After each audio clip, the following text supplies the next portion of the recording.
So hey, it's Sam and you're watching it Sam. आज मैं अनकनी counter के 15th episode को एक्सप्लेन करूंगी. You can watch the explanation of the previous episodes by clicking on the right button and be sure to subscribe, man. Most of you are just watching and not subscribing. That hurts, you know. Real pain. Let's get back to the episode start होता है जहां अपना last episode का ending हुआ था शिंग म्योंगवी और सुमन की फाइट, जहां शिंग म्योंगवी ने उसे बोला तुम लोगों को गिव अप करना पड़ेगा and Suman is totally aggressive. वो बोल रहा है कि तुम कौन होते हो हमें कुछ भी बताने वाले, मेरी लिमिट्स क्या है ये मुझे बताने वाले. और इसी के बाद शिंग म्योंगवी डर जाता है क्योंकि सुमन के गुस्से से वो जगह हिल रही थी और वहाँ के सारे पत्थर एयर में थे. और फिर स्टार्ट होती है सुमन और शिंग म्योंगवी की लड़ाई, जिसे ज्वाइन करता है अपना गामो तक. बट स्टिल शिंग म्योंगवी गामो तक और सुमन दोनों को मिला के भी उन पे भारी पड़ रहा था. जब ये सब चल रहा है एक साइड, दूसरी साइड हाना स्ट्रगल कर रही है हांगी से लड़ने में क्योंकि हांगी बहुत ज्यादा पावरफुल हो चुकी है. अब दोनों इविल स्पिरिट्स अपने काउंटर्स को ओवर पावर कर रहे हैं.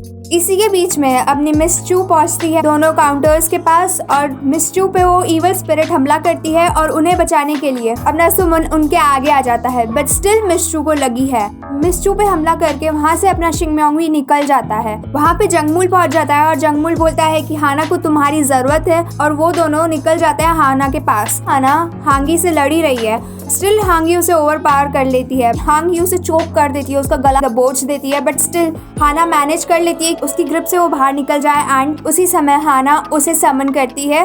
हांगी और उसकी इवल स्पिरिट बहुत कोशिश करती है कि वो लोग वहाँ से निकल जाएं बट वो नहीं निकल पाती. हाना पूरी कोशिश करके और उसे समन कर लेती है. समनिंग के बाद अपनी हांगी को कुछ भी याद नहीं है कि उसके साथ क्या हुआ था. और इसी के बाद जब वो अपने बैड एज एटीट्यूड में दूसरी बंदी को देखती है उसके स्लैब से वो चित हो जाती है और इसके बाद अपने काउंटर्स वापस अपने घर को निकल जाते हैं. गामो तक और सुमन डिसाइड करते हैं कि अब वो और ज़्यादा ट्रेनिंग करेंगे और सुमन को वो जल्दी सुबह बुला लेता है ट्रेनिंग के लिए. गामो तक के वहाँ पहुँचने से पहले ही सुमन अपनी ट्रेनिंग स्टार्ट कर देता है जहाँ हाना भी आ जाती है और हाना उसे एक चीज़ बताती है जो उसने किसी को नहीं बताई अभी तक. इस के ड्रामा में ऐसा होता है कि पीपल एक्सपेक्ट हाना और सुमन का रोमांस बट वो दोनों ऐसा कुछ मौका नहीं देने वाले. Obviously Hana is senior to him. क्यों लोग सोचते हैं इट्स एन एक्शन फैंटेसी के drama, why to even bring romance here and that's why I like this के drama too much. No romance, man. No, don't expect it. So let's get back to Hana and Suman. Hana सुमन के wounds, उसकी चोटों पे मलहम लगाने के लिए आती है और इसी के बीच वो बताती है कि मैंने कल अपने पेरेंट्स को देखा for some split seconds but मैंने उन्हें देखा जब हांगी उसे चोक कर रही थी और उसके पेरेंट्स और उसकी बहन बोलते हैं कि अभी तुम्हारा टाइम नहीं आया, तुम्हें वापस जाना पड़ेगा. और इसी के बाद हाना को वो स्ट्रेंथ मिली कि वो हांगी से वापस लड़ सके. हाना के हिसाब से ये ड्रीम हो सकता है but it was the only time वो अपने पेरेंट्स को मिस कर रही थी, नॉट इन अ पेनफुल वे. जब भी वो उन्हें मिस करती थी उसके लिए बहुत पेनफुल होता था. इस टाइम जेन्युइन मिसिंग थी. इसके बाद वहाँ पे गामो तक आ जाता है. गामो तक उन दोनों को थोड़ा टीज करता है और हाना वहाँ से निकल जाती है उसकी टीजिंग को इग्नोर करके. ट्रेनिंग के बाद वहाँ पे जंगमूल आता है क्योंकि मिस चू सिक थी. जंगमूल थोड़े अपने बाकी काउंटर्स को चिल्लाता भी है कि तुम लोग एक फैमिली हो फिर भी तुम लोग एक दूसरे पे चेकआउट नहीं कर सकते. अपने मिस चू की हालत ठीक नहीं है, ये सबको पता चल गया है. सुमन अपने घर से निकल रहा होता है. उसके दोनों फ्रेंड्स उसे वापस उसके रूम में पटक देते हैं, उसे फेंक देते हैं एंड उसे बोलते हैं कि तुम उड़ भी सकते हो और तुम्हारी क्या क्या शक्तियाँ हैं जो हमें नहीं पता. क्योंकि उन लोगों ने वो इंसिडेंट देख लिया था जब सुमन ने उस बच्चे को बचाया था ट्रक के आगे आने से. सुमन उसी समय बोल पड़ता है कि मैं तुम्हारी मेमोरीज इरेज करना भूल गया. तभी उसके दोस्त थोड़े डर जाते हैं, ओह नो ये मेमोरीज भी इरेज कर सकता है. यही कॉन्वो के बीच में सुमन को एक सेकेंड लेवल की इवल स्पिरिट दिखती है. सुमन उसके पास निकल पड़ता है और यहाँ पे एक नए कैरेक्टर का इंट्रोडक्शन होता है जिसका नाम था जोंगू. जोंगू भी एक काउंटर है जो कि उस इविल स्पिरिट के पीछे जा रहा था ताकि वो उसे समन कर सके बट वो उससे ओवर पार कर लेती है एंड तभी अपना सुमन आके उसे बचा लेता है. अब यहाँ पे अपना गामो तक भी आ जाता है जो जोंगू और सुमन का इंट्रोडक्शन करवाता है. सो अपना ये जो जोंगू है ये मजाक मस्ती करने वाला बंदा है। He is not like the type जो फाइट करने वालों में से है।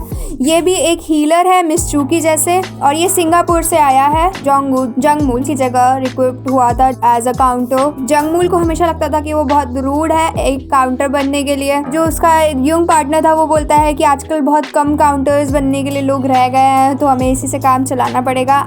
अब जांगू को बाकी तीनों काउंटर्स टीज कर रहे हैं, क्योंकि उन लोगों के हिसाब से जांगू उन लोगों के लेवल का नहीं है। जांगू पहुंचता है मिस चू के पास और जांगू मिस चू को हील करता है एंड उसके बाद मिस चू बहुत ज़्यादा बेटर फील करती हैं और फिर वो उसे थैंक यू भी बोलती है। सो मिस चू उसे नूडल्स बना के खिलाती है, जहाँ पे उन दोनों की थोड़ी सी बातचीत होती है, जहाँ मिस चू उसे बोलती है कि तुम्हें नहीं बताना है किसी को भी कि उनकी हालत क्या है। बट जांगू स्टिल उन्हें वार्न करता है कि अगर तुम किसी और की जान बचाने की कोशिश करोगी तो तुम खुद भी मर सकते हो अब। बट स्टिल मिस चू उसे मना कर देती है कि तुम किसी को नहीं बताओगे। अब शिंग म्योंगवी का बेटा उसे देख लेता है सीसीटीवी पे एक बंदे को मारते हुए, और इसी के बाद शिंग म्योंगवी उस सीसीटीवी कैमरा की तरफ देख के हंसता है और यहाँ से वो अपने फादर से बहुत ज़्यादा डरा हुआ है। नेक्स्ट डे सुमन को शिंग म्योंगवी का बेटा मिलता है जो कि बहुत अच्छी हालत में नहीं था और वो उसे नूडल्स कैफे में ले जाता है। जांगू वैसे तो निकलने वाला था जल्दी अपनी फ्लाइट से, वो वापस आ जाता है और वो बोलता है कि मैं आज के दिन और रुक सकता हूँ ताकि मिस चू और थोड़ा रेस्ट कर सके। एंड इसी के बाद काउंटर्स मिलके शिंग म्योंगवी के घर जाते हैं। शिंग म्योंगवी के घर जाते ही वो लोग धीरे धीरे उसके पास पहुंचते हैं, जहां वो देखते हैं कि शिंग म्योंगवी कॉन्शियस नहीं है और वो अपनी चेयर पे बैठा हुआ है, जहाँ पे उसकी ब्रीदिंग भी बहुत स्लो है। और वो रियलाइज़ करते हैं कि ईवल स्पिरिट ट्रांसफ़र हो चुकी है। अब गामो तक वंडर कर रहा है कि अगर शिंग म्योंगवी की बॉडी उस ईवल स्पिरिट ने छोड़ दिया है तो शिंग म्योंगवी अभी तक जिंदा क्यों है।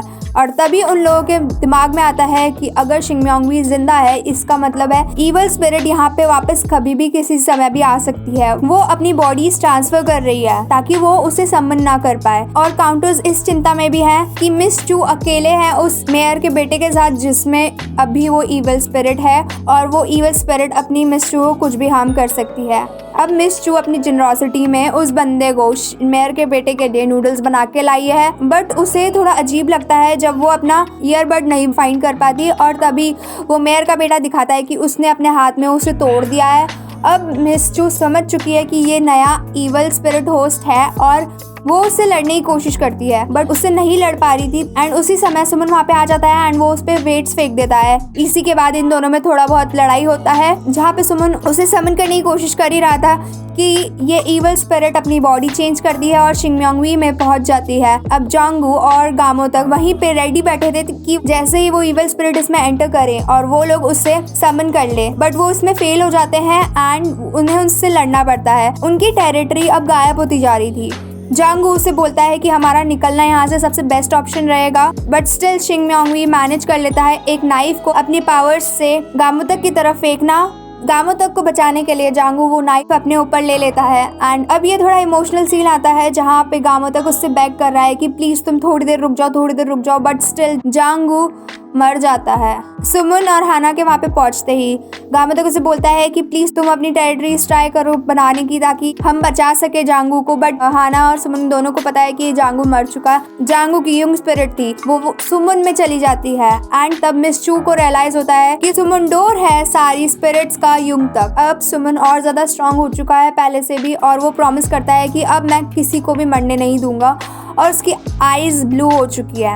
अब जंगमूल बताता है कि जांगू की सोल युग तक पहुंच चुकी है और वो ठीक है, और गामो तक और मिस चू दोनों सोच रहे हैं कि वो लोग उसे रीपे कैसे करेंगे। इसी के बाद सुमन मेयर के बेटे को अपने घर पे ले जाता है, अपने ग्रैंड पेरेंट्स के घर पे ले जाता है। एंड जब सुमन मेयर के बेटे की मेमोरीज में देखता है जहाँ पे उसके फादर उसे अच्छी तरह से ट्रीट नहीं कर रहे हैं, उसके साथ कुछ ना कुछ हो ही रहा है। एंड तब सुमन को पता चलता है कि वो ऐसा क्यों है, why he choose to be a bully, and इसीलिए सुमन उसे अंडरस्टैंड करने लग जाता है। जैसे ही मेयर का बेटा सुबह उठता है एंड वो वापस ट्राई करता है अपना एक्ट करना मीन, बट स्टिल सुमन उसके साथ अच्छी तरह से बिहेव करता है। वो सब साथ बैठ के ब्रेकफास्ट करते हैं एंड उसी के बाद सुमन उसे ऑफर करता है कि तुम चाहो तो तुम यहाँ पे और दिन तक रह सकते हो। बट अब मेयर का बेटा वापस अपने एक्ट की वजह से बोलता है कि मैं अपना आलिशान महल छोड़ के तुम्हारी इस छोटी सी झोपड़ी में क्यों रहूंगा। एंड सिमन उसे याद दिलाता है कि अपने घर नहीं जाना चाहते अपने फादर की वजह से, इसीलिए मैं बोल रहा हूँ कि तुम यहाँ पे रह सकते हो। एंड सुमन अपने फ्रेंड को भी बुलाता है जिसके पेरेंट्स वेकेशनल होम का भी काम करते हैं और वो उसे वहाँ पे रहने का ऑफर देता है। अब अपने सारे काउंटर्स तैयार हो रहे हैं ताकि वो उस इवल स्पिरिट से लड़ सके और मेयर शिन भी तैयार हो रहा है ताकि वो अपने काउंटर्स से लड़ सके। इसी के बीच में सुमन को छोटा सा मोमेंट याद आता है जब वो टैक्सी में बैठा था मेयर के बेटे के साथ, उसे चॉल्सन दिखा था एज द टैक्सी ड्राइवर और उसने बोला था कि चर्च के पास एक डिमोलिशन साइट है। जंगमूल भी अपने काउंटर्स के साथ आना चाहता था लड़ाई में, बट वो लोग मना कर देते हैं कि हम चाहते हैं कि कोई तो नए काउंटर्स को वेलकम करने के लिए होगा। अब ये लोग एक्सेप्ट कर चुके हैं कि हो सकता है कि इस फाइट में ये लोग मर जाए, बट फिर भी ये लोग सुमन को उसके पेरेंट्स से मिलवा के रहेंगे, यही इनका मोटो है। एंड वहाँ पे पहुँचने से पहले मिस चू एक फ़ोटो खींचने के लिए बोलती हैं एज अ काउंटर। अब ये सब एक दूसरे को और ज़्यादा अंडरस्टैंड करने लगे हैं। अब सब लोग पहुँचते हैं उस साइट पे जहाँ पे शिंग म्योंगवी उन्हें मिलने वाला था, जहाँ इन काउंटर्स की लास्ट फाइट होने वाली है अपने शिंग म्योंगवी से। क्या होगा, क्या सुमन अपने पेरेंट्स से मिल पाएगा, क्या ये लोग जो अभी अपने रेजोल्यूशन लेके निकले हैं ये रेजोल्यूशन ये पूरा कर पाएंगे, देखते हैं लास्ट और नेक्स्ट एपिसोड में। Like share subscribe if you like this episode. Thanks for watching.